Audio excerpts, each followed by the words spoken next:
সামাজিক মাধ্যমে মালাকার সমাজকে নিয়ে কটূক্তির অভিযোগে ঊনকোটি জেলায় বিক্ষোভে সামিল হল মালাকার সমাজ উন্নয়ন সমিতির সদস্যরা।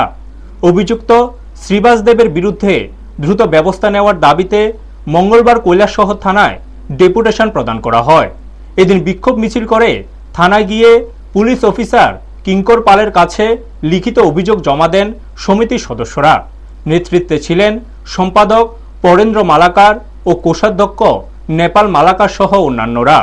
সমিতির অভিযোগ, কদমতলা এলাকার বাসিন্দা শ্রীবাস দেব সামাজিক মাধ্যমে একটি ভিডিওতে গোটা মালাকার সমাজকে অপমানজনক ভাষায় আক্রমণ করেছেন, যা ইতিমধ্যে ভাইরাল রয়েছে।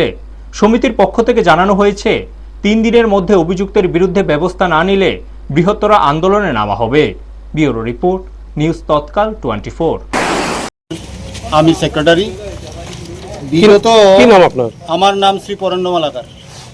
বিগত কিছুদিন যাবৎ ধর্মনগর নিবাসী, ধর্মনগরের কদমতলা থানার অন্তর্ভুক্ত বিষ্ণুপুর গ্রামের একটা ছেলে, নাম হইল হের শ্রীবাস দেব, বাবা বিপুল দেব, ওয়ার্ড নম্বর 3 থানা কদমতলা, উত্তর ত্রিপুরা।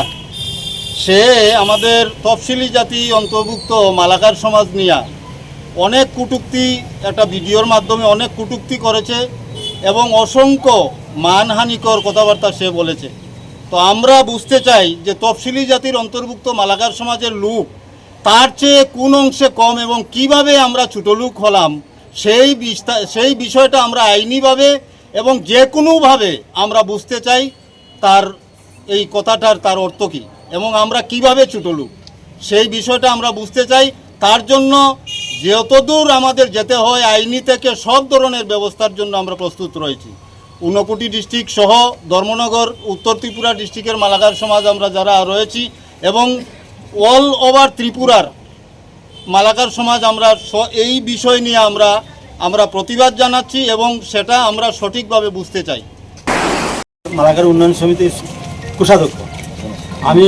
বিগত দিনে এই যে ধর্মনগর নিবাসী এই শ্রীবাস দেব, তার পিতা বিপুল দেব, বিষ্ণুপুর ওয়ার্ড নম্বর 3 থানা কদমতলা, জেলা উত্তর ত্রিপুরা, সে সোশ্যাল মিডিয়াতে যে সমস্ত মন্তব্য করেছে একটা জাতিকে নিয়ে, এই মন্তব্যের পরিপ্রেক্ষিতে গোটা ত্রিপুরা রাজ্য এবং গোটা ভারতবর্ষ মালাকার সম্প্রদায়ের লোক যে জায়গাতে আছে তারা এই বিষয় দেখে সবাই বিক্ষুব্ধ এবং তার সঠিক বিচার আমরা সবাই দাবি করছে যে তার উপযুক্ত শাস্তি, যা তার দেশ এমন শাস্তি হতো, তার শাস্তি দেখে যাতে ভারতবর্ষের কোনো জায়গাতে কোনো জাতিগোষ্ঠীকে নিয়ে যেতে এ ধরনের মন্তব্য সে যাতে ভবিষ্যতে করে না।